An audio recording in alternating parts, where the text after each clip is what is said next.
right, welcome in to a new week. Monday Sports Huddle on SEMO ESPN Radio, 1220 AM, 93.5 FM, and online at SEMOESPN.com. We're broadcasting from the Yuengling Sports Huddle Studios. Yuengling, the iconic American lager, America's oldest brewery. Yuengling, Eric Shawn, and the lead singer of the Mike Rennick Band in studio, and we are inviting you to join us here in the Huddle. Our EBOMD Huddle hotline number, 573-334-1220. 573-334-1220. The Huddle hotline powered by EBOMD. Michael Rennick in the house, rooting on the St. Louis Cardinals with the Cardinal Polo today. Bright red, fantastic weekend for your Redbirds. I was wondering if you would spot the logo placement here, coming in off of a sweep and heading to Colorado. I thought, you know what, they need a little positive energy. They want to come in, wearing something down and drab. They had a wonderful. The starting staff was just fantastic this past weekend. What I think that their starter ERA since late June is like 7, so that's really, really good for the winning column. So hey, let's wear the Cardinal red with pride and get to it against Colorado. Put the weekend behind us from a sports Cardinal baseball standpoint. Cardinals were outscored 22-7 in 3 games. Eugenio Suarez.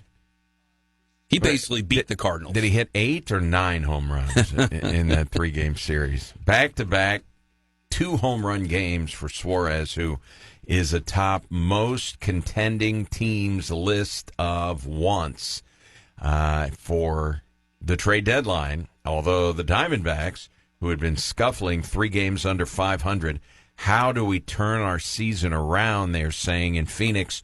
There we go. We got the St. Louis Cardinals.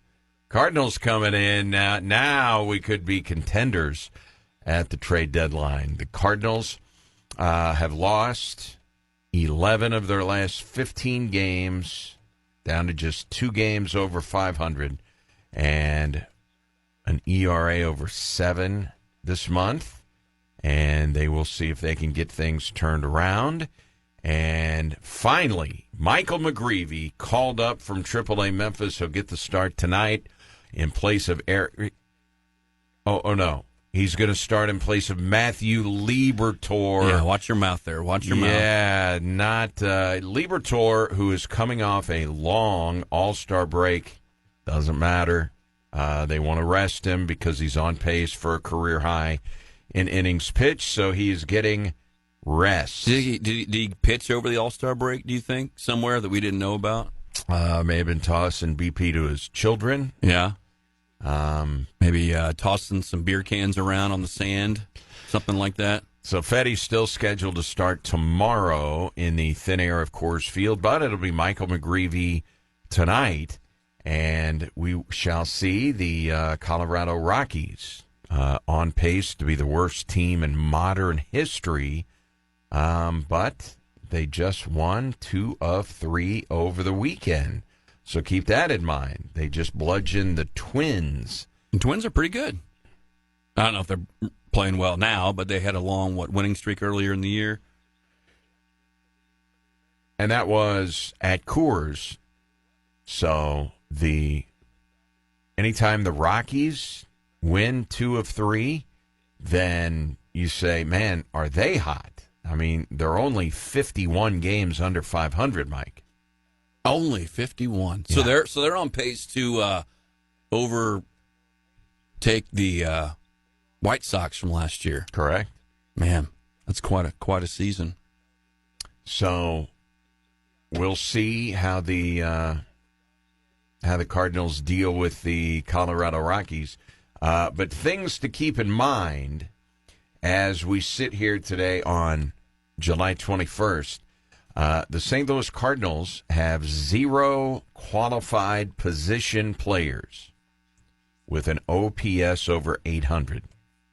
800. They have 0 starting pitchers with an ERA under 4.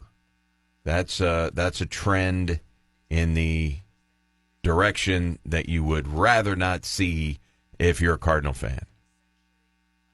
Yeah, I mean, those are all things. I mean, obviously earlier in the year when things were going well, that's not. I mean, how many stats did you rattle off about the Cardinals' starting staff being in, tops in the league and innings pitched and, those sorts of things? But I will say this, they've stayed healthy. They have. And that is that good or bad for some of them? Yeah. Some of them you were hoping there might be the I pulled the hammy running around the the warning track or something like that. But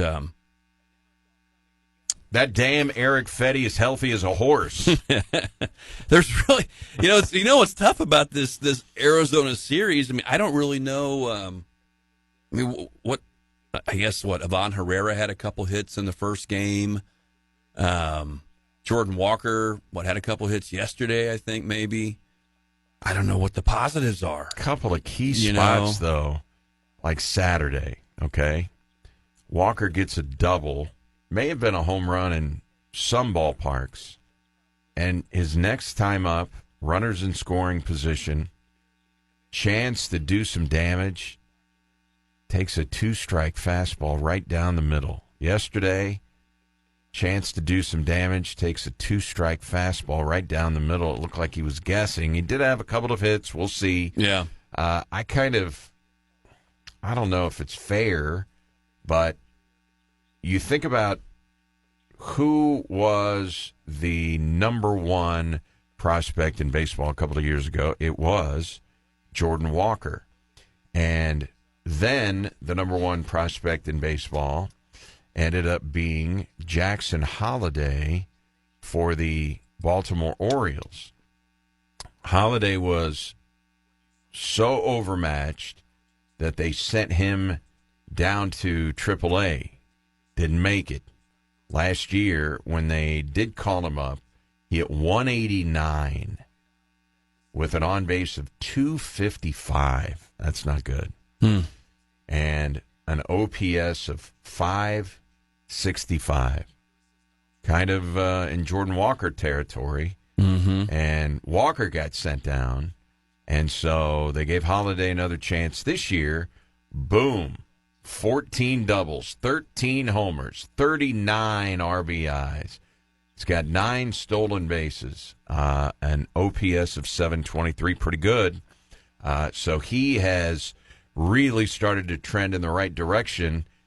Meanwhile, Jordan Walker, worst year of his career. So you look at elite prospects in baseball. I'm just using Jackson Holliday as an example.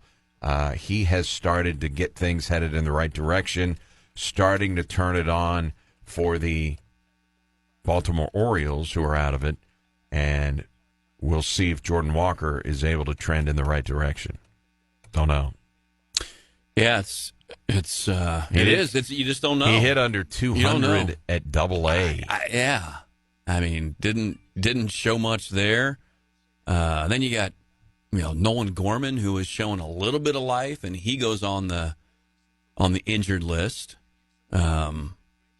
So you're just not getting a chance to see him kind of continue what was a good trend. So back issues apparently for Nolan Gorman, and so he's on the 10-day. They made it retroactive to the 13th. So today is the 21st. They recalled Thomas Sajaci from Memphis, and we shall see. I mean, Sajaci just got sent back to Memphis, but because of an injury, you're able to call him back up. So Sajaci, who made an error yesterday, back up with a big club, and no Nolan Gorman. Boy, right when he was starting to kind of show some promise. I was watching the Fox broadcast a little bit Saturday night, and I can't remember what inning it was, but they were talking about the Cardinals and Arizona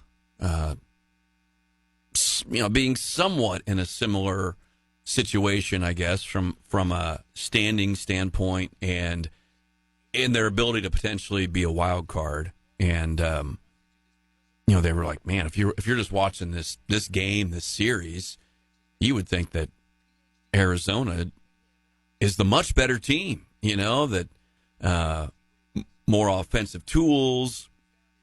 What Corbin Carroll he has 13 triples this year already.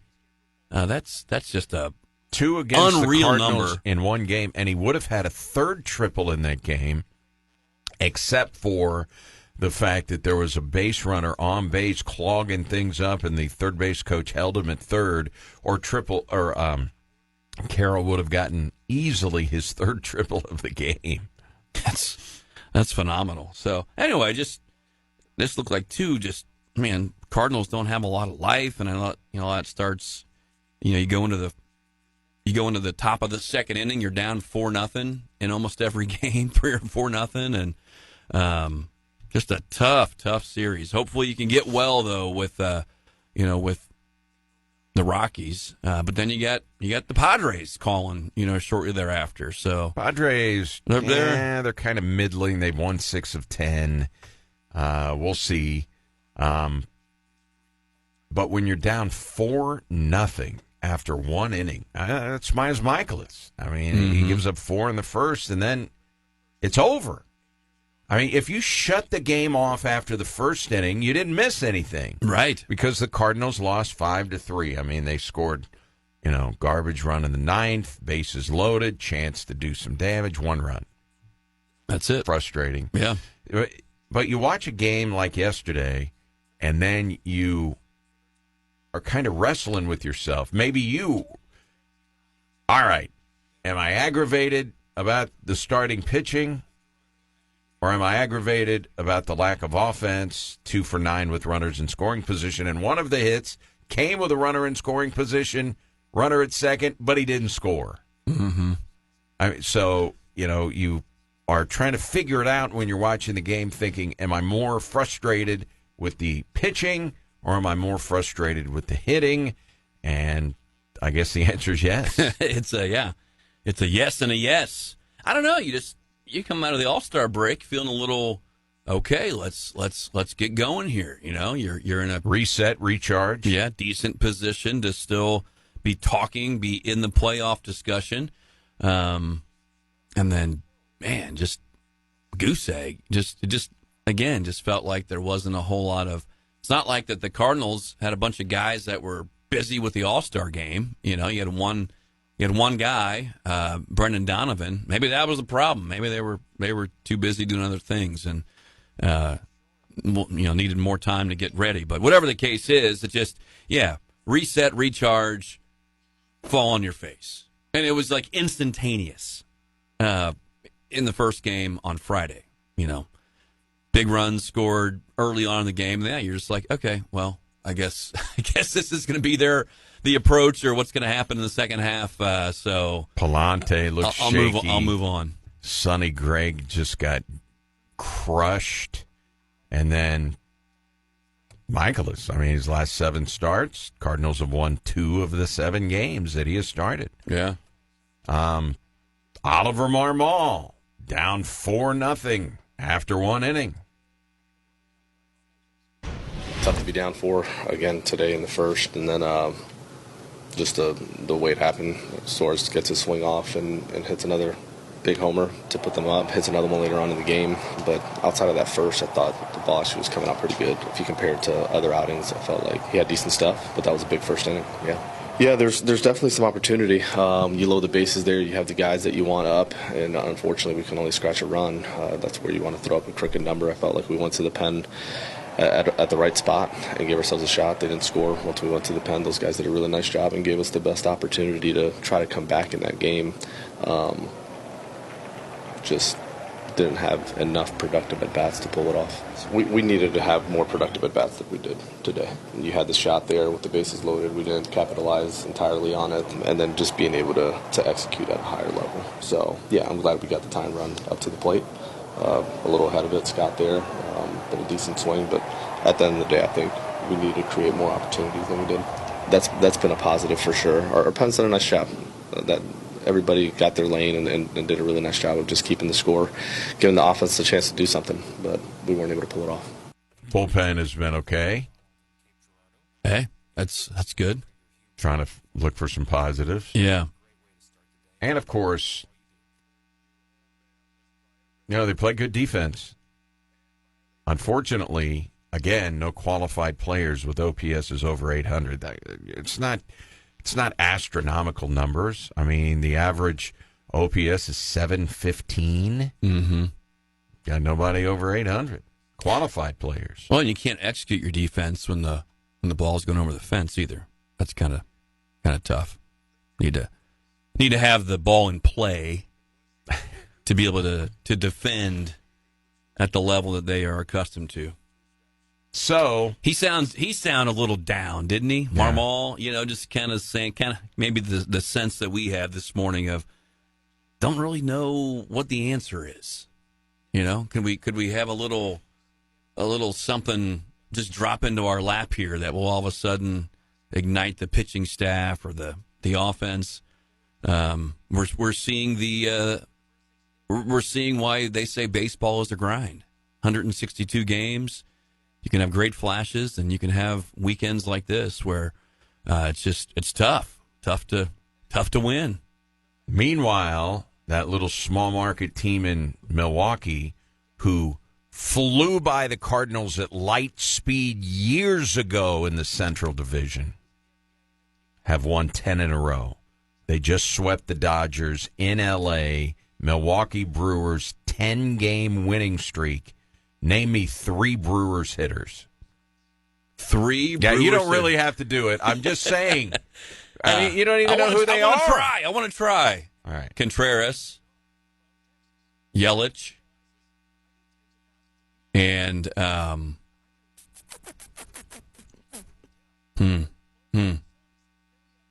Okay, I give up. That's what I mean. Now They still have that rowdy guy at first. No, Rowdy Tellez. Rowdy Tellez is no longer there. No longer there. But stop me when you have heard of the guys that I mentioned. Isaac Collins, left fielder, 26 RBIs. Isaac Michael Collins. No. You heard of him? No. Okay. Third baseman Caleb Durbin, 35 runs batted in. Shortstop Joey Ortiz, 7 jacks, 30 RBIs. Sal Frelick has driven in 39. Have I come to anybody you've heard of? No, not Bryce Terang, their second baseman, has 39. Heard of him. Runs batted in. Heard of him. Their guys are William Contreras, Christian Yelich, Jackson Churio, their good young player. Right. Yep. But yeah, no, they're not household names by any means.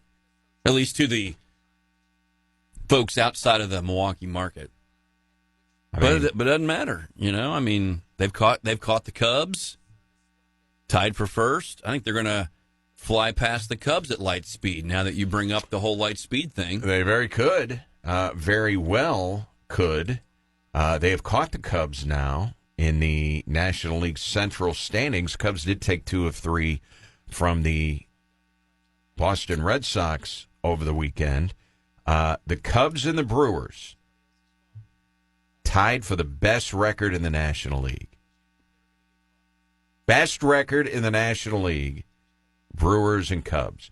Oh, by the way, the Cardinals are now in 4th place. Well, I was going to say, you mentioned that the Brewers went past them at light speed. But this was years ago. Right. Years ago. Right. And Cardinal fans, you got to be in denial if you don't think the Milwaukee Brewers are just a better organization. They're better run, and they always beat the Cardinals in the standings every year. It's not a mirage, man. No, I agree. And now that, like you said, the Reds have surpassed the Cardinals this season. Right now, they're a game up on them. 8.5 back in the Central. Not good. Cardinals, the Cubs have the best run differential in the National League, 123. Then it's the Brewers at 85. Dodgers plus 65, and they are scuffling. They've lost 8 of 10. So they just got swept by the Brewers. I'm talking about the L.A. Dodgers. Mm-hmm. You know what their record is against the Brewers this year? They played 6 times. Are they 0-6? They're 0-6. Now, all of a sudden, are you thinking team that the Dodgers do not want to see in the playoffs? Now, the Dodgers still have a 3.5-game lead. They're 16 games over 500, despite losing 8 of 10. But all of a sudden, the Brewers have the Dodgers number. Just think of those two teams meet in the playoffs. Yeah, I'd be curious. I'm assuming the Dodgers are still battling starting pitching issues with so many of. They're battling a lot of issues. First of all, Freddie Freeman got hit in the hand. He's not hitting. Mookie Betts is an automatic out. What has happened to Mookie Betts? Muncy got hurt, I think. Muncy is out. Yeah. They're hoping he's back in a couple of weeks. I mean, things are not good. Clayton Kershaw pitched well yesterday. They've got this young guy in center field just freaking drops a fly ball, and Kershaw was mad. Oh, he was mad. Then in the postgame, he said he was mad at himself and kind of said, there you go. That's the postgame. He was mad at the fact that we're major league players and we can't catch a fly ball. Well, sure. I mean, I could see that. So it's a very interesting race in the National League. The NL Central, at least for now, while the Cardinals are 2 games over 500, there's only one team under 500 in the NL Central, and of course it is your Pittsburgh Pirates, who got handed it by the White Sox over the weekend. Got swept by the White Sox. And so now Pittsburgh is home, and you've got, this is 5:40 today, so if you've got MLB TV, Paul Skeens versus Jack Flaherty. Oh, by the way, despite having the best record in the sport, the Detroit Tigers, Jack Flaherty has not won a baseball game as a starting pitcher since June 8th. Throwing it out there. Well, and the Tigers were struggling a little bit going into, I think they had lost 6 in a row, maybe. Yes. Before winning last night. You're correct about that. So they've been hitting the struggle bus a little bit. They lost 2 of 3 to the Texas Rangers, who are now deciding, are we going to be in or not? Yeah, we're gonna trade Jacob deGrom, because you got to think people are going to line up for Jacob deGrom. I mean, he was my preseason pick to win the Cy Young. I should have went with Skubal. Wouldn't it have been? I mean, why did they not line it up to where you had Skeens against Skubal in a regular season game? I mean, that would have been cool. That would have been awesome to watch, but not to be. So, Jack Flaherty, who has not won a game since June 8th, the good news for Flaherty is Skeens is pitching. They don't score when Skeens pitches, so you're in good shape if you're Jack Flaherty. And, oh, by the way, Jacob deGrom, who has made all of his starts, 19 starts, deGrom, who is 37 years old, Jacob deGrom is 9-2, 2.32 ERA, 0.91 WHIP. Looks like the old Jacob deGrom to me. And so they've got to decide, are we going to trade deGrom? But they're old in their starting rotation.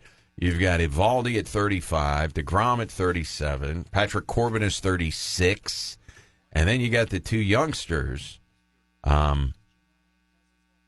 Jack Leiter and Kumar Rocker. They're young, but they're the worst pitchers they've got in the rotation in terms of numbers. They're the ones who have struggled. The veteran guys have actually pitched pretty well. Good news for them, Corey Seager starting to hit the ball. He is. So, against Skubal, who dominated yesterday, as always, Corey Seager went into that game in his career against Skubal. Now, keep in mind, Seager's a left-handed hitter. Against Tarek Skubal, 7 for 10 in his career. I mean, Seager's really good. Yeah, and he started off injured, or got injured. I don't know if he started off injured, but got injured, and kind of finding his stride now. So we'll get more into the Cardinals here because it's a 3-game series in Colorado. But we've got other baseball. The Catfish pick up their 30th win of the season. That's 3 years in a row and 5 of the last 6. Man, the Catfish, that is a good product that they put on the field at Kappahaw. They win again, 8-1. They're back home tomorrow. It's interesting. They're going to play Rex baseball. They had a rain out, and so what they've decided to do tomorrow at 5:05, they're going to play a doubleheader, but Rex baseball will be the home team at Kappahaw. So rather than go make that game up at Rex baseball, they've decided, okay, Rex is going to be the home team for game 1 of the doubleheader. These are 7-inning games. Mm-hmm. And then in game 2, the Catfish, home team. So that's interesting. But you've got to mix and match. You've got to rain causes havoc. I think they've had that happen earlier this year, maybe, where there was a rain-out situation and they decided to make it up. I mean, I don't know how many other teams have turf in the Prospect League. But, I don't know. But there are more and more turf fields popping up. Yeah. But no, you're right. I mean, Catfish, well, they already have a playoff spot secured from their first half winning ways and playing well, and it's definitely fun to go and watch a Catfish game. So, as far as the Prospect League goes, I'm not sure that the O'Fallon Hoots are ever going to lose again. Mike, O'Fallon has won 13 games in a row. 13, wow. The Catfish are hot, but they are trying to catch the O'Fallon Hoots in terms of the division. Now, it's already a playoff scenario for the Catfish, but 13-game winning streak. How about that? Yeah, 13 in a row. That's a lot of ball winning, and you don't see that very often either. But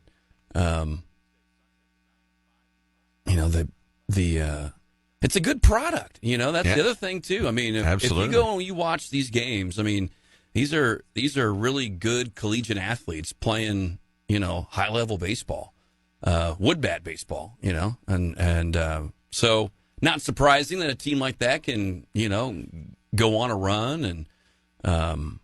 You got good players and good things going to happen. So Ryland Mills, the young man from Oran who got drafted by the Milwaukee Brewers in the 18th round, Rusty Hendricks had him on the SEMO Scramble on Saturday, and he made his announcement that he has signed with the Milwaukee Brewers. Now, you and I talked about it last week in terms of what an average 18th round pick makes. And the way that the rules are set up, normally they make under $150,000. I think $150,000 is the limit. Anything over that for a pick in the 11th to 20th round, then it starts to go against your pool money, and teams don't want to do that. Right. So I don't know this, but I'm sure he got 6 figures. Maybe he got close to $150,000. Maybe they maxed him out at $150,000, so they didn't tap into their pool situation. So congratulations to him, and he's getting ready to report, and we'll find out what minor league baseball is all about. And so with that in mind, SEMO thought, okay, we're going to have Ryland Mills next year. Well, now we've got to pivot because the bigger programs run into this stuff all the time. They've got to over-recruit because they get a commitment from a guy, oh, wait, he just went in the first round of the draft. Yeah. LSU. Right. Texas. I mean, these big-time programs, the University of Tennessee, how over-recruited is their scenario? right? I mean, they've just got to over-recruit because they've got to guesstimate how many guys are going to actually lose to the draft. That doesn't happen to the Redhawks. Right. But it did in this case. So what does SEMO have to do? They've got to try to pivot and see if they can get another catcher. And they did. Moises Rosario, catcher for the Catfish. This is his second year catching for the Catfish. He's right here in Cape. Coaches have seen him. And he's committed to the Redhawks And he's now. coming. So they got another catcher. Now, I haven't seen Rosario. I haven't been to a Catfish game this year. A lot of times they are playing the same time the Squirrels are. But River Radio Night at Arapahoe Friday. is this Friday. It's this Friday. So what's the plan for River Radio Night at the Catfish game on Friday? I don't know, did you sign up? I have not, but I'm going to. You're free. Yes. There's no squirrels. Can you sign me up? I'll put your name. I'll put your name on the list. The lovely and talented will accompany. Hey, me. that'd be fantastic. It's you've seen the right field deck. I mean, how many SEMO games have you broadcast? And that right field, home run deck is usually full of students or John Spear and his crew. No, the Spear flag. He's got an entourage. So Yeah. the Spear entourage is always out there during a Red Hawk game. But Catfish do it upright. I mean, there'll be a couple. I think the night this Friday night is the River Radio evening, and we'll be sharing it with a couple other businesses, but have our own little section. And so, 6:35 is first pitch. A little before 6, the deck opens up. There's beverages. There's soda, and so we're gonna maybe have some Yingling Flight there as well. Yes, Yingling. That's where we're broadcasting from, the Yingling Sports Huddle Studios. So what you're saying is that there are going to be other individuals out there, non-River Radio related, on our deck. Yeah, for that. Yeah, but we have our own little section. Okay. So you can kind of just bypass if you need to. And then Mary Jane's does the food. Mary Jane's does great Very barbecue, nice. and so it's a great Don area to watch Sean. the game from. Don Sean, huge fan of Mary Jane. All right. Well, Now, that was, kind of started doing the Mary Jane's thing when they were in Perryville before they even expanded to Cape. And, so. and this one here is all barbecue. I know the Perryville one's known for the burgers and stuff, but anyway, it's a fun night. So yeah, this Friday I'll put you on the list. All right. It is not jorts night, by the way. We missed jorts night. No, I think if you wore jorts, you'd be in. You'd be allowed to come in for that. I think.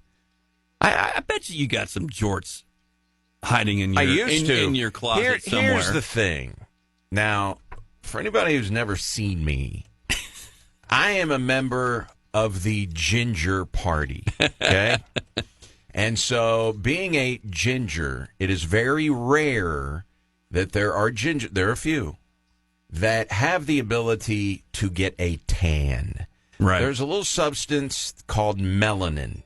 Yeah. And if you've got it in your system, you have the ability to darken your skin via the sun. If you don't have melanin, you can't. You just can't. And when I was a kid, back in the day, there was no such thing as sunscreen, or we had never heard of it in the freaking 70s. Sunscreen? What are you talking about now? Heck, when my kids were little, we're dousing them with sunscreen if they're going out, especially Josie, red hair. Yeah. I get a sunburn just walking by an open window. That's it. I've got sunburn in press boxes, and I'm inside, windows open, and my face is beat red after the game. I'm sunburned. So that's the way it is. Nobody knew about sunscreen or sun damage. So as a kid, I see my buddies, and they're all nice and tan. They go out and get, by God, I'm going to get a tan. So I will burn a tan into my... No, you didn't know this as a kid. And my mother, do you remember those those lounge chairs that women used to lay out on, the trifold ones, the trifold. My mother had the trifold. She would lay out in the backyard in the trifold with baby oil on. Heck, she may have put Crisco oil on. She could tan terrifically. She was blonde, and she got the deep tan. You think my mom knew anything about sunscreen and putting sunscreen on me and my brother? No! So I'm paying the price for it now, but I cannot tan. So what does that mean? It means that I now, as an adult, I must be a responsible adult. I have some pressure on me, and as a public service, not to wear shorts in public, not to expose my pasty legs to the sun, but more importantly, to the people. I cannot be responsible for retinal burns from other people if I am wearing shorts. It can't happen. So unless I'm at the beach or swimming, there you go. And there have been occasions where, okay, probably going to have to go with shorts, and as a public service, going to get a spray tan just to try and tone it down a little bit so they're not as dangerous. Maybe I won't put you on the list for Friday. No, so what you're saying is the jorts have, because I know the decade that you grew up in, so I know we had jorts. I know you had the jorts. I used to have this pair of jorts, went down to the knees, and on the side of the jorts, on the outside of the legs, checkerboard. Oh man, yeah, it's some high school jorts. That was back when I still thought I could just burn the heck out of my legs and get a tan. Didn't realize that I couldn't do it. All right, so what you're saying is you're wearing long pants Friday to the Catfish game, and this all started because the Catfish did the Jorts Classic, which they won. They played in jorts. They played in jorts. I thought that was pretty awesome. It's ironic we're talking about this today. I have a dermatology appointment at 11 o'clock. It's the old 6-month skin cancer run over, checking everything out from all the damage that was done as a youngster. So Dawn Sean just sent a text. She is very, very seriously considering wearing jorts to the guys. Throwing it out there. We bring up jorts, and we may have wrestled. The Catfish might be starting a new trend. You know, I mean, they had the game, and everybody's talking about it. And who knows? Maybe all the fandom will just start wearing jorts to go watch the Catfish. So, not the only local team in action. The Fighting Squirrels are headed to the World Series. This is an unlikely run. Talk more about that. Sports Huddle coming right back. SEMO, ESPN. 9:49, 11 minutes before 10 o'clock. It is the Sports Huddle, broadcasting from the Yuengling Sports Huddle Studios. Yuengling, the iconic American lager, America's oldest brewery. Yuengling, lead singer of the Mike Rennick Band, in studio. So you are already making plans. Did I read between the lines for River Radio Night at Kappahoff for the Catfish game that we will have ice-cold Yuengling on the deck? I mean, that's, yes. All right. So Mm-hmm. now it's not unconfirmed word on the street. This is confirmation word on the street. Yeah, I mean, okay. I believe it's always part of the selection. Okay, good. So good to know. Yeah. All right, the A-Corp Charleston Fighting Squirrels, Mike, had they started their program in 2005, and in the first 2 seasons of their program, they were 21-48 combined the first 2 years. They just used to go get whooped by teams. Michael Minner created the Squirrels in 2005. Right. And then year 3, it was 35 wins, and they took off from there, knowing that, hey, we're going to take it on the chin here. We're trying to get something established. And so they have been to 9 World Series. They won it all in 2018. Year before that, 2017, they were poised to go to the championship game. They would have won. There is no question they would have won. They had the best pitcher in the tournament in Trey McDaniel, who went on to be one of the all-time great pitchers for the Salukis. He was going to come to SEMO, but Steve Beazer got the Mizzou job, and so he didn't end up coming, and so he went to the Salukis. He had just pitched a no-hitter in the regional championship to get him to the World Series. His first outing in the World Series, he pitched a one-hitter. I mean, he was gonna win. And in the game just prior to the championship, the Squirrels lost 1-0. Man, and they hadn't been shut out all year, and so you can make an argument that team may have been as good as the 18 team that won the national championship in Jamestown, New York. This was in Ephrata, Washington. So, I mean, they're on each coast for the World Series. Of course, it's been in Cape the last couple of years.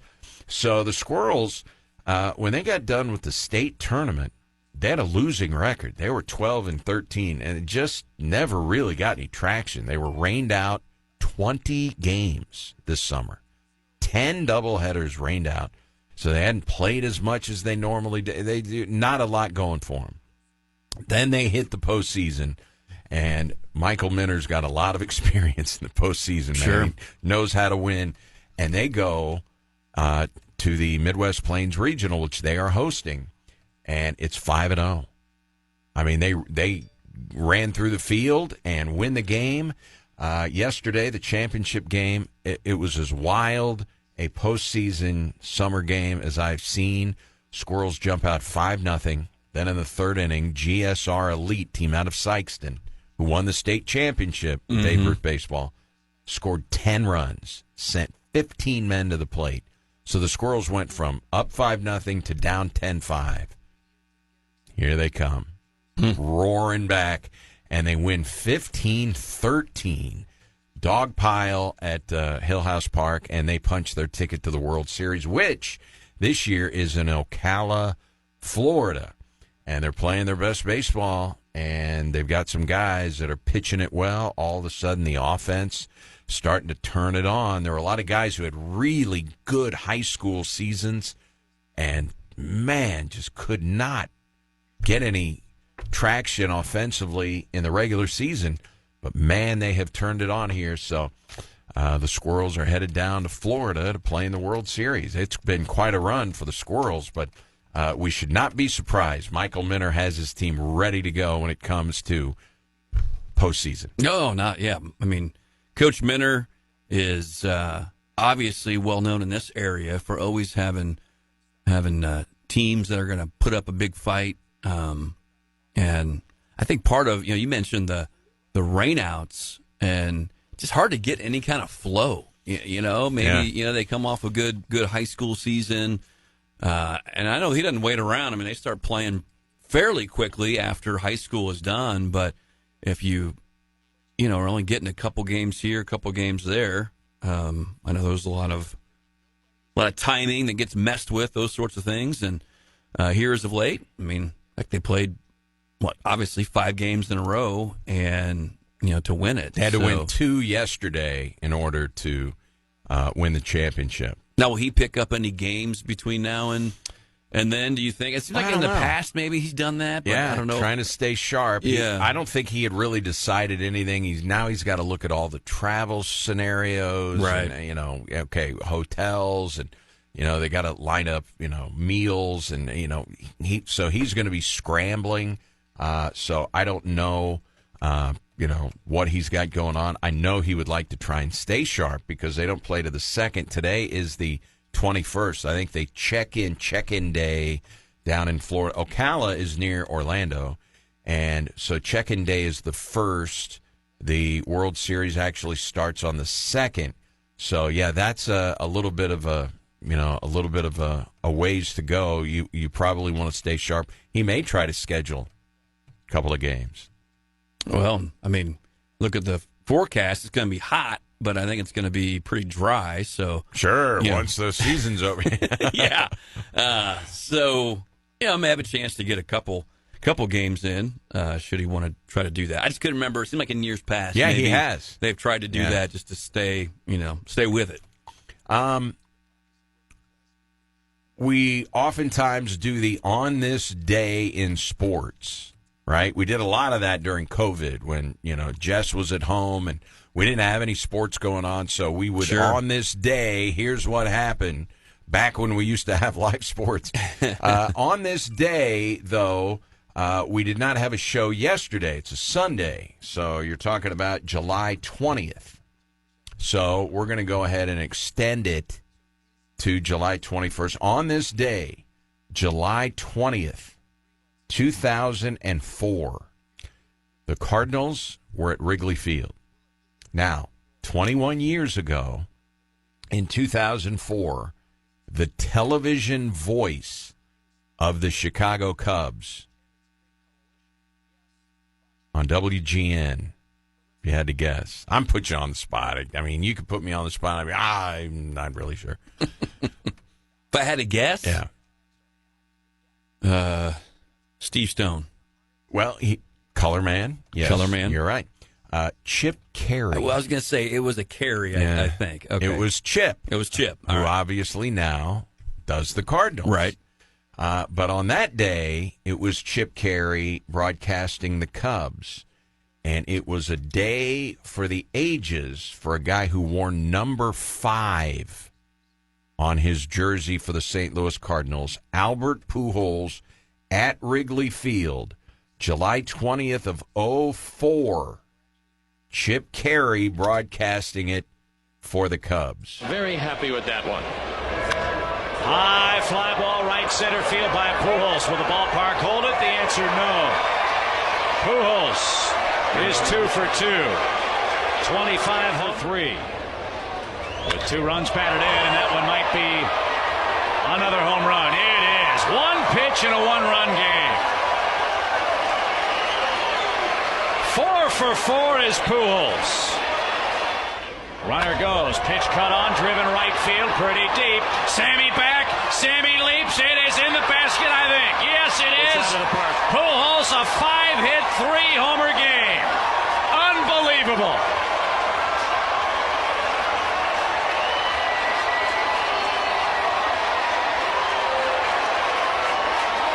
Albert Pujols has been close to a one-man gang today. And the Cardinals, although they have been very 5 for 5, 3 jacks. Dusty Baker choking on his toothpick in the Cubs dugout. Yeah. The last home run given up by, oh my gosh, if you're a Cub fan, you remember those days when LaTroy Hawkins was pitching late in ball games. LaTroy, I remember him. He had a solid career, but not with the Cubs. Trust me, not with the Cubs. Was he with the Twins? Yes, Yeah. long time. I think he had multiple stints with the Twins, yeah, okay. LaTroy Hawkins. He was a solid guy. I mean, he had some good years. Right. Just not in a Cubs uniform. Hey, that's okay. You go back and talk to Cub fans back, in those days, and when LaTroy Hawkins was trotting into the game. All right, pack up the equipment. Let's go. We're out. 5 for 5, 3 jacks. Gosh, Number 5. Where is a guy like that just to drop into the lap of That was back when they the had Cardinals all-stars man. on their roster. Now, that would have been what? Pujols, Rowland, Edmonds. Edmonds, That 04 team. Renteria. 100 Larry Walker was 105 games. Was he added to that? They trade for They got Larry Walker late in the Walker. year. Edgar Renteria. I mean, you go down the Was list. Ron Gant on that team? No. No. I Reggie think- Sanders? Reggie Sanders. Yeah. They had a pretty good catcher Molina. that year, yeah. Obviously. Oh, man. Well, I don't know, Molina. do you have that tape playing in fast forward? Sound like those guys were like It might have been Matheny in 04. Matheny, it may have been. I don't know. I got to double check it. No. I don't want to tell you the wrong thing. But it was 06 when Molina, he was pretty young when he hit the home run in the NLCS Against Game the 7 Mets, right? against the Mets. Yeah. But he may have been. Yadier may have been there in 04. But how about that? On this day. Great memories. Yeah. Great memories. And tonight, it is a Coors Field special. So you're waiting as a Cardinal fan, and I guess I'm taking the negative view with what I'm going to say. You wait. Finally, it's about time you call up McGreevy. Oh, wait, he's not going to pitch for Fetty. He's pitching for Liberatore. Great, Liberator's hurt. No, he's not hurt.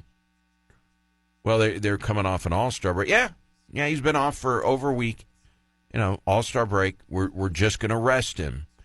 And so we are going to bring this minor league pitcher who's trying to get some traction and confidence at the major league level and throw him into the pitching hell of Major League Baseball, Coors Field in Denver, against a hot Rockies team who just won 2 of 3 over the weekend. Well, isn't he the one that they threw against the Dodgers? Wasn't he called up to pitch against? So maybe they're just trying to see what he's made of. Maybe if he has a good outing tonight, then it'll Fetty, nosedives tomorrow. Maybe then it'll be okay. It's time to move on. But I think maybe they're still waiting to turn Fetty into trade bait. I mean, I think that they're, hoping he has a good game or two, and then it's okay. We'll trade you for some sunflower seeds and bubble gum or whatever the saying usually is. Fetty tomorrow, by the way. I know. So it's gonna be fun. Austin Gomber, former Cardinal, on the mound for the Colorado Rockies. Winless this year. Gomber 0-3, 5.65 ERA. Does he get his first win of the season tonight against his former team? Are you asking a question, or are you making a statement? Trying to. No, I think the Cardinals beat him. Okay. I think they beat him. This will be the 7th start for Gomber. He hadn't beaten anybody. Yeah. So we shall see. And again, if you are the St. Louis Cardinals, be a bad look to lose to the Rockies, but we'll see. 7:40, by the way. All these odd start times when you go out to Arizona. We had an 8:40. We had a 7:15. Now we get a 7:40 in Denver 2 nights in a row, and then Wednesday is a 2:10 game, and then the Cardinals come back home for Padres, Marlins. Then they go out west, Padres, Dodgers. Any chance the Dodgers are still struggling when they go out there? We can hope. Hey, did you catch Adam Wainwright getting back on the mound? The Savannah Bananas at Busch Stadium. Have you seen the video with Noah Niznik leading the way, the former Red Hawk pitcher? I mean, he's a star with the Savannah Bananas. I mean, the most excitement that's been at Busch this year happened this past Friday and Saturday. Easily. They totally are outdrawing the Cardinals in their little stint there. Yeah. The Savannah Bananas. And they had, I know the Cardinals and St. Louis prides themselves on being the best fans in baseball, so on and so.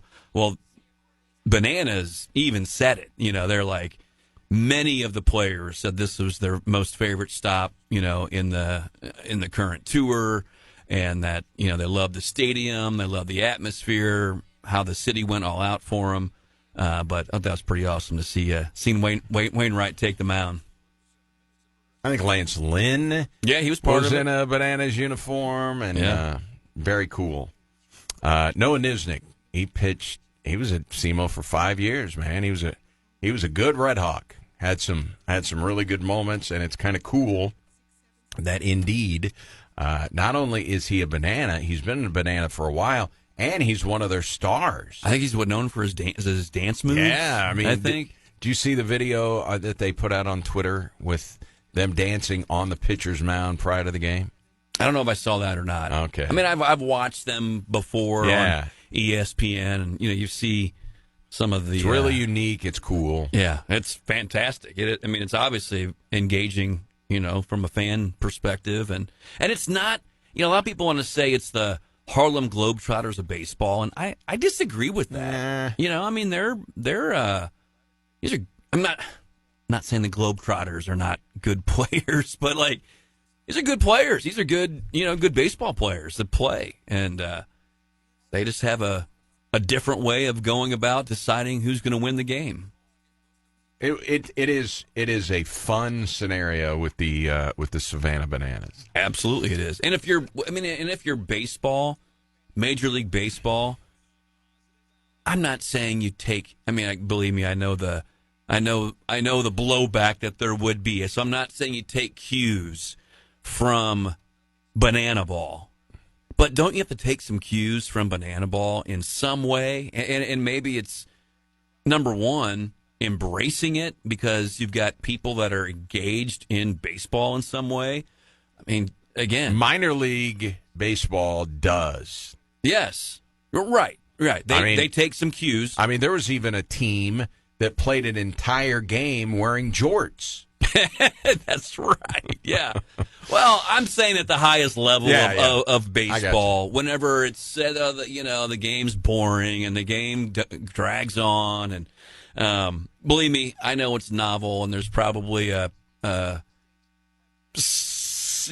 the slightest percentage of anything that you could maybe transfer over to MLB, but at the least, like, the fact that people are excited about baseball, I think, is something that MLB should embrace in some way, however they're able to. I bet you somebody is already in an independent league somewhere for minor league baseball, probably not in an affiliated league, but in an independent minor league, I bet they are already getting set to potentially change their rules to going to a home run swing off in a tie. Why not? I mean, everybody saw how popular it was. Right. I mean, I don't think Major League Baseball is going to do it in a regular season game, but you never know. You never know. But if you're an independent minor league organization, might you be, because you're always looking at all these promotional things that they do. It's fun. Some of these minor league games are fun. If you've got MLB TV, you can go watch a lot of minor league baseball. You can watch Savannah Banana baseball, and I bet you someone is talking about, let's go with the swing off. Probably. It'd be kind of neat to see like a prospect league do that, just like you're talking about. That's a perfect example. And that's, you brought it up, the jorts, and that's what is great about the minor league baseball, prospect league baseball. You may not know all the names, but it has just a really, really fun atmosphere. It's, I know the term family friendly gets tossed around a lot, but it absolutely is. And I mean, how many people do go to watch, AAA game in Memphis, and like, oh my gosh, this is the access you have to the field. You're close. So I don't know. Double A in Springfield, Hammond's Field. If there was a way for MLB to tap into some of that novel energy, I think it would go a long way for them. Also, with that swing off idea, okay, so say the Prospect League would do that. They're a wooden bat league. Right. There may be a struggle to get some balls over the fence, Okay, we're breaking out the metal bats. For the swing off. We're swinging, metal bats, not the wood for the swing off. Well, and obviously part of the issue with the wood bat is expense. You want to try to minimize expense, which is why the aluminum bats have stuck around probably in high school and college. So for that particular time, bring out the metal. Grab a metal bat. Yep. All right, we are back tomorrow. Cardinals tonight, and again, it's a 7:40 game. And I'm trying to see here, the Milwaukee Brewers, are they in action tonight? They are. They are in Seattle against Cal Raleigh and company. Tomorrow, Mizorowski pitches. Skeens pitches against Jack Flaherty tonight. So if you're looking for some Major League Baseball, and so the Milwaukee Brewers will be trying to run their winning streak to 11 games tonight. We'll keep an eye on that, and we'll get into some Kansas City Chiefs news. Another signing. They're spending some money trying to fortify their roster as guys like Harry Edwards for ESPN. trying to make a name for himself. The Kansas City Chiefs will not win the AFC West. Well, Okay, we'll see. That's easy to say. Picking the Denver Broncos. Oh, Denver. Yeah. So we shall see. All right. We are back tomorrow for a Tuesday edition. Mike, we'll talk to you then. Thank you. Hello See to you. the lovely and talented Dawn Shawn. She's fired up about seeing the catfish on Friday night. Hope she has a wonderful day. Stay tuned. We've got Clinton and Friends coming up next. Enjoy your Monday, everybody.